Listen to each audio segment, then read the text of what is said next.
Dominic Roque at Bea Alonzo kinumpirma na ang hiwalayan.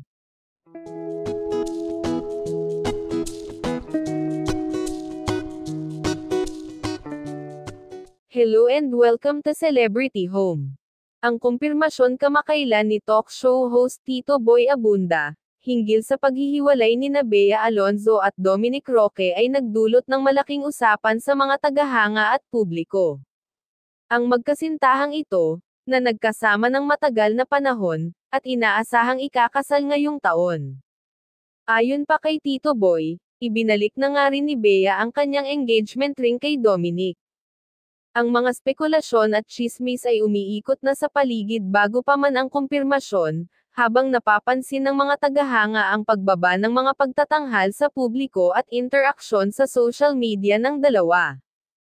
Tulad ng anumang hiwalayang mataas ang pagsusuri, malamang na magkakaroon ng labis na suporta para kina Bea Alonzo at Dominic Roque, mula sa kanilang mga tagahanga, pati na rin ang pagkakaroon ng interes sa kanilang mga hinaharap na gawain, personal man o propesyonal.